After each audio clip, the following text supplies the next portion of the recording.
Bonsoir à toutes et à tous et merci de rester fidèles au programme du soir sur New World. Bienvenue dans le décryptage avec notre éditorialiste Mamadou Diouf. Bonsoir Mamadou et bienvenue. Merci. Bonsoir Guillaume. Aujourd'hui, avec vous, nous parlons du Libéria de la présidentielle. George Weah et Joseph Boakai sont au coude à coude après les élections de la semaine dernière. Les derniers résultats sont annoncés par la commission électorale, la commission nationale des élections, CNE au Libéria. Et George Weah obtient 43,79% des suffrages. Il est suivi de près par Joseph Boakai qui aussi est crédité de 43,49% des voix. Pas donc de candidats ayant dépassé la barre des 51%. Un deuxième tour est donc envisageable. Nous en avions parlé il y a de cela quelques jours. On parlait de la possibilité d'un match de retour entre Joseph Boakai et George Weah et c'est donc le cas aujourd'hui. Tout à fait. Tous les analystes s'attendaient à ce que ce soit Boakai et le président Weah qui sortent en tête de liste. Mais tout le monde s'attendait également à ce qu'on aille vers un second tour en voyant les appuis de l'un, la popularité de Weah qui est resté, puisque c'est vrai qu'il y a eu des difficultés avec son bilan, mais il est resté populaire. Tout le monde se disait que quel que soit Alpha, s'il faut le vaincre, ça sera certainement au second tour, mais ça ne sera pas au premier tour. Boakai également, avec ses nouvelles alliances, plus la façon dont il a mené campagne en attaquant de front le bilan du président Weah, tout le monde se disait que mais voici les deux qui risquaient de se retrouver au second tour. Mais certainement, on ne s'attendait pas à un second tour aussi serré parce que chacun a 43%. C'est les virgules qui sont en train de les départager. Et puisqu'on a déjà dépouillé 98,5% des bulletins, il est clair que le deuxième tour va s'imposer à ces deux hommes et ça sera effectivement une sorte de match pour parler, comme Weah est un footballeur, un match retour entre le président actuel et son ancien adversaire. Alors, quel regard avez-vous porté sur ces élections générales qui se sont déroulées dans un climat globalement apaisé, même si après on a parlé de quelques incidents dans le traitement des bulletins, des bulletins qui auraient disparu par endroits, qui a fait qu'on n'a pas jusque-là la totalité des résultats. Quel regard portez-vous sur ces élections générales au Libéria? Il faut dire que la campagne, tout comme les élections, se sont passées quand même d'une façon qui mérite qu'on félicite les Libériens. N'oublions pas que ce pays est passé par 2 guerres civiles, ce pays est passé par Ebola, ce pays a vraiment traversé d'énormes difficultés avant que Weah ne soit président. Et à l'approche des élections, tous ces organismes qui s'occupent des questions de paix et autres s'étaient approchés d'abord des candidats du pays, des populations, pour faire comme ce qu'on fait généralement dans un pays où il y a élection. Et on se dit qu'il y a risque de violence. Les gens ont anticipé par des messages. Les gens ont demandé même aux candidats de signer que s'ils perdaient les élections, ils vont l'accepter, ils vont reconnaître la victoire de l'autre. Je crois que tous ces éléments quand même ont permis d'avoir des élections qui se sont passées dans un climat qu'il faut le dire était plutôt calme, à part effectivement ces quelques éléments dont vous avez dit. Il y a eu quelques problèmes dans la campagne, il y a eu 3 morts. Oui. Il y a eu des problèmes également à la publication des résultats parce qu'il y a des urnes qui semblent avoir été volées. On ne sait pas où se trouvent les urnes. Il y a des procès-verbaux qui ont disparu. Mais bon, quand on regarde ce qui a été fait, ça n'empêche pas de pouvoir proclamer le résultat des élections et on voit que le résultat est plutôt serré. Reste à voir maintenant parce qu'on n'a pas d'informations pour le moment sur ce plan-là. Est-ce que les deux principaux candidats vont accepter les résultats? Puisque ça également c'est important. Est-ce qu'on ne va pas crier à la fraude quelque part, ce qui pourrait même retarder le second tour si on rentre dans des procédures juridiques pour contester les résultats du premier tour. Mais personne ne peut contester pour le moment parce que officiellement, on n'a pas encore publié les résultats. Ils sont en train juste d'annoncer au fur et à mesure les résultats qui ont été dépouillés. Est-ce que vous pensez que la vision d'un Libéria stable aujourd'hui, parce que le pays s'est engagé dans une voie de stabilisation depuis une vingtaine d'années déjà, est-ce que vous pensez que cette vision pourra faire que chacun puisse accepter les résultats et comme le voudraient les observateurs internationaux qui leur ont fait effectivement prendre des engagements avant ces élections? En principe, oui. Je crois que Weah n'a pas véritablement vécu les guerres au Libéria puisqu'il était à l'étranger. Mais de l'étranger, quand il prenait position pour la paix, il en a payé le prix puisque certains des groupes rebelles à l'époque sont allés brûler sa maison, tout saccagé. Donc même s'il n'était pas sur le terrain, il sait de quoi il s'agit d'abord parce qu'il est libérien, mais ensuite parce qu'il a été une victime même s'il n'était pas impliqué dans cela. Ben, quand on parle de Boakai, c'est un, je ne sais pas comment il faut l'appeler, c'est une machine de l'administration. Il sait très bien quel est le prix de la paix quand on veut qu'un pays fonctionne. Surtout que lui, il n'est pas d'accord avec ce que Weah a fait. Il veut remettre le pays en route. Il considère qu'il faut redresser ce pays. Ce n'est pas dans la guerre, ce n'est pas dans la crise qu'on va redresser le Libéria. Je me dis qu'il y a deux personnes ici qui ont quand même de quoi savoir c'est quoi la stabilité, c'est quoi l'instabilité, et deux personnes qui doivent pouvoir, en tant que, j'allais dire, des hommes d'État, parce que l'autre a été vice-président pendant fort longtemps, en tant qu'homme d'État, savoir choisir la sérénité, savoir choisir également la continuité de cette stabilité qu'on retrouve au Nigeria, au Libéria plutôt, pour ne pas retourner à ces souvenirs extrêmement douloureux où il y a eu 250 000 morts et certains qui ont été tués de façon particulièrement atroce. Je crois qu'il faut que ça devienne un mauvais souvenir pour le Libéria. Espérons que les Libériens eux-mêmes également ne suivront pas, même si quelqu'un était tenté de réveiller encore ces vieux démons. Espérons que les Libériens qui ont vécu après la paix ont compris que la paix n'a véritablement pas de prix. Peut-on dire aujourd'hui, dans ce contexte, que le spectre de la violence plane toujours sur le Libéria, 20 ans après? Ben, le spectre est là parce qu'il y a cette bizarrerie quand même au niveau du Libéria. 250 000 morts, il n'y a pas de coupable. Dans tous les pays où on a rencontré ce genre de choses, on a organisé une forme de tribunal pour juger les gens. Rien n'a été fait au Libéria. Personne n'a été jugé. Vous voyez, il y a la femme de Charles Taylor, qui est la colistière du président Weah. Vous avez Prince Johnson, qui avait soutenu Weah, qui actuellement soutient Boakai, alors que mais vous avez des gens dont on connaît les implications dans tout ce qui s'est passé au Libéria. Mais personne n'a été poursuivi, personne n'a été jugé. Est-ce que c'est un peu une sorte de compromis pour que la paix continue? Ben, il y a des gens qui s'interrogent parce que l'impunité, généralement, encourage le fait qu'on refasse encore ce qui avait été fait et qui n'a pas été sanctionné. Et c'est ça qui explique que un certain nombre d'organismes qui s'intéressent à la paix et à la stabilité ont effectivement fait un travail énorme, aussi bien au niveau des ténors des partis politiques qu'au niveau des populations, pour éviter que quelque part une étincelle ne puisse ramener le Libéria vers cette violence que personne ne souhaite actuellement. Pour le moment, ça marche. Espérons que ça va continuer à marcher parce qu'il y va de l'intérêt de tous les Libériens, voire même du continent africain. Nous avons suffisamment de foyers de tension actuellement pour ne pas avoir besoin d'un autre foyer au Libéria.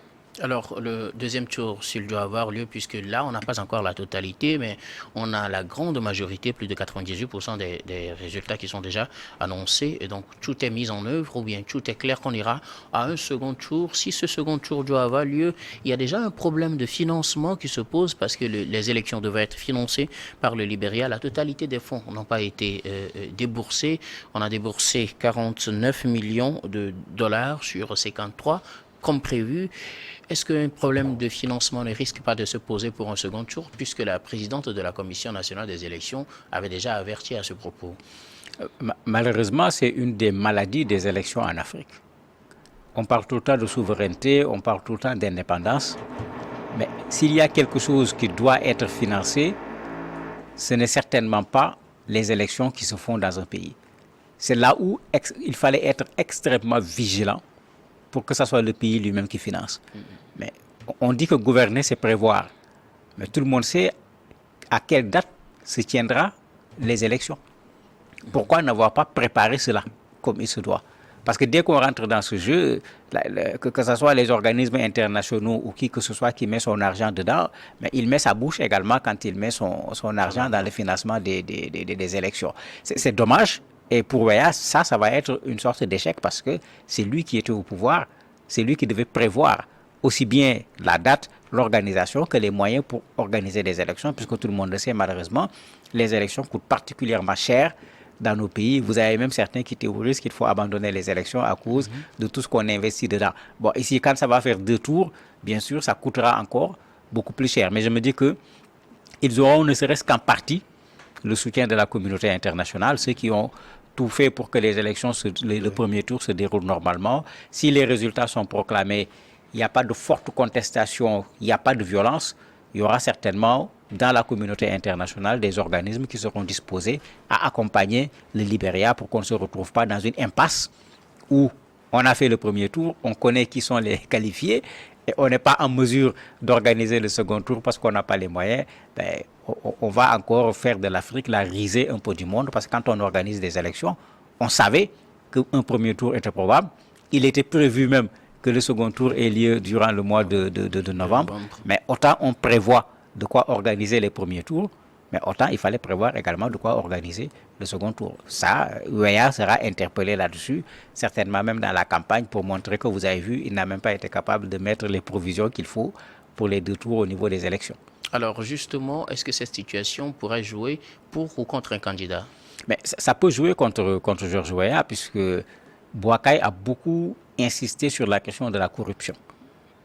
Et la corruption faisait partie, je crois que Weah avait fait 292 promesses, je ne me rappelle plus, puisque vous avez actuellement des organismes qui font ce travail de comptage des promesses. Il a respecté 8% de ces promesses. Et parmi les promesses qui n'ont pas été respectées, il y a surtout cette question de la corruption. Puisque son propre directeur de cabinet l'a mis dans de très mauvais draps, puisqu'il a essayé de fermer les yeux. Les États-Unis sont même intervenus pour sanctionner la personne. Le gars a été mis de côté. Mais tout comme les victimes dont je parlais tout à l'heure, aucune enquête, aucun procès, rien du tout. On l'a juste démis de ses fonctions. Il n'y a pas eu de suite jusqu'à présent. Et les gens insistent sur ça. Il y a déjà ce problème. Donc les gens pourraient penser que l'argent a été utilisé à d'autres fins. Il est allé faire un très long séjour de pratiquement 45 jours à l'étranger et tout le monde sait ce que coûte. À cause du football. Football, tout le monde sait ce que ça coûte. C'est vrai que c'est un ballon d'or. Mais attendez, c'est un président de la République aussi. On le lui reprochera en lui disant, mais entre la Coupe du Monde et l'élection présidentielle, mais il est évident qu'on ne va pas demander où se trouve la priorité. Donc s'il y a quelqu'un qui risque d'en pâtir, s'il y a des difficultés pour organiser le second tour, ça sera bien sûr le président actuel, parce que Boakai, il est simplement candidat, il n'organise pas les élections. Alors, si le deuxième tour devrait avoir lieu début novembre, comme prévu, quelles seront les chances et les risques, ou bien les faiblesses, les forces et les faiblesses de chaque candidat? Ça va être compliqué de situer les gens sur la question, parce que je crois qu'ils ont suffisamment tapé sur le président actuel, pas seulement Boakai, mais les 17 autres candidats qui étaient là. Ça n'a pas entaché la popularité du président Weah. On l'a vu se promener, on a vu les foules, surtout au niveau de la jeunesse. Il a encore une certaine popularité parce que on le regarde un peu comme quelqu'un qui s'est sorti du néant et les jeunes s'identifient un peu à lui pour faire comme lui.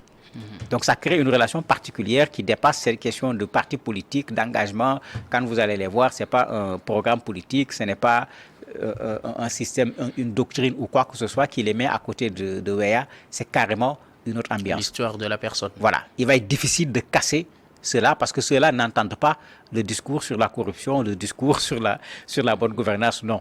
Ils sont dans une autre ambiance. L'autre élément qui va rendre les choses difficiles, on est à 43%, 43%. C'est-à-dire, à la limite, personne n'est devant. Ça va être très compliqué. C'est vraiment le coude à coude. Et les autres candidats qu'on aurait pu utiliser pour faire de l'arithmétique, parce que quand on fait de l'arithmétique sur le plan politique, si le troisième avait pu obtenir un pourcentage intéressant, on peut dire que là où balance le troisième, c'est presque sûr que le gars a gagné puisqu'ils ont la même chose. Mais quand vous regardez tous les autres, personne n'a eu 3% de l'électorat. Ce qui veut dire qu'il ne pèse pas très lourd. Parce que si tu ajoutes 3 à 43, on est toujours à dans les 46. Alors que généralement, il faut vraiment avoir quelqu'un qui puisse déséquilibrer. Voilà, un faiseur de roi, déséquilibrer l'autre candidat quand il décide de soutenir. Ce qui fait que ça va être extrêmement compliqué. Et malheureusement, parfois, c'est ça le drame avec les seconds tours. Il y aura beaucoup de chantage. Il y aura beaucoup de corruption également. Quand je dis corruption, c'est corruption avec de l'argent. C'est corruption également avec des promesses. Viens me soutenir, je te donnerai 10% dans le gouvernement, on te donnera 15% dans les présidents de conseil d'administration, 5% dans les ambassades. Et quand ça va là-bas, malheureusement, on n'est plus dans de la politique. Parce que ça, ce n'est pas de la politique. Quand on parle de gérer la cité, c'est de gérer la cité de façon saine. Ici, c'est la cité qu'on commence à partager alors qu'on n'est même pas encore au pouvoir. Et malheureusement, beaucoup de deuxième tours nous ont amenés dans ce genre de situation. Alors, quelles sont les chances du côté de Boakai aujourd'hui de pouvoir peut-être rapporter ce deuxième tour? Ben, lui, ce qui pourrait être sa chance, c'est de dire aux gens, regardez, on est presque arrivé. Puisque dans le discours politique, il y a pas nécessairement le programme qui permet à quelqu'un de réussir. Il peut dire carrément aux gens simplement, on est arrivé. Vous avez vu, on s'est retrouvé presque au même niveau. Dire à ceux qui étaient venus, venez. Dire à ceux qui hésitaient, ceux qui croyaient que ce n'était pas nécessaire, venez voir, c'est parfaitement possible. On a l'occasion de changer de pouvoir. Et travailler également sur ce dégagisme, puisque c'est quelque chose qui marche assez souvent quand il y a un président qui est là, qui est candidat. Dire aux gens, mais nous avons la solution, c'est lui le problème. Venez ensemble, on va résoudre le problème. C'est quelque chose qui marche souvent avec certaines populations. Sans compter que puisqu'il y avait pratiquement 17 candidats, est-ce qu'ils vont avoir ce réflexe d'opposants que l'on voit régulièrement, qui consistent tous à venir renforcer l'opposant pour dégager le président de la République? Parce que s'ils viennent tous, ça peut devenir quelque chose, puisqu'il n'était pas le seul. Il y a un chef d'entreprise, un milliardaire qui était là également candidat. Il y a un avocat défenseur des droits de l'homme. Eux, on est même surpris de leurs résultats. On les voyait quand même au moins vers 10%, mais ils ne sont pas véritablement sortis, puisque après les deux, c'est eux qu'on citait à chaque fois. Ils ont quand même une certaine base au niveau des populations. Ils ont également des moyens à mettre à disposition, parce que autant il va être difficile d'organiser le second tour, autant il faut avoir les moyens de faire une seconde campagne présidentielle. Je ne sais pas où est-ce que Boakai en est après la première campagne. Tous ces éléments peuvent jouer. Et s'il a une bonne partie de l'opposition avec lui, bon, il peut faire croire aux gens, voilà, presque tout le Libéria qui se retrouve derrière moi. Venez ensemble, on va résoudre les problèmes du pays. Et souvent, dans les deuxièmes tours, c'est ce qui se passe. Une bonne partie de l'opposition va vers celui de l'opposition qui est arrivé au second tour. Alors, y a-t-il quelque chose qui pourra aussi militer en faveur de George Weah pour remporter le deuxième tour? Bien sûr, c'est lui le président de la République, c'est la première chose. Donc, il a toute une machine à sa disposition. Comme on dit, quand le président est candidat, il a une avance déjà de 30 à 40% sur les autres candidats, puisque les médias, malheureusement, ne respectent jamais cet équilibre sur le plan électoral dans nos pays. Les moyens de l'État, les voitures, les carburants, plus sa stature de président de la République. Parce que même s'il est candidat, s'il descend dans une zone, il va être reçu par les administratifs, les officiels. Bon, ça crée quand même un plus qui est automatique pour le candidat président, alors que l'autre ne l'a pas. L'autre élément qui peut jouer en sa faveur, c'est ces jeunes dont je parle, qui sont derrière lui. Il peut peut-être leur dire, on va mettre le paquet. Chacun n'a qu'à aller chercher un électeur ajouté à ce que nous avons déjà comme électeur pour pouvoir franchir cette barre des 50% et pouvoir sortir. L'autre élément, c'est lui qui est au pouvoir. S'il faut discuter avec les gens, c'est lui qui peut de façon concrète actuellement mettre quelque chose sur la table. Et on l'a souvent vu, on a vu des retournements de situation extraordinaires où des opposants farouches à un pouvoir, au second tour, ont accepté d'aller rejoindre le parti au pouvoir. Au départ, on ne sait jamais de quoi il s'agit, mais par la suite, on découvre tout le temps que c'est parce que des valises sont passées par-ci, des voitures sont passées par là-bas, des terrains ou des maisons sont passées de l'autre côté. Autant d'éléments qui, malheureusement, ne font pas partie de la politique quand on parle de la politique de façon éthique, mais que les gens utilisent dans ce genre de situation où il faut gagner ou perdre. Parce que le second tour, c'est ça, actuellement, il n'y a plus un tour qui va suivre.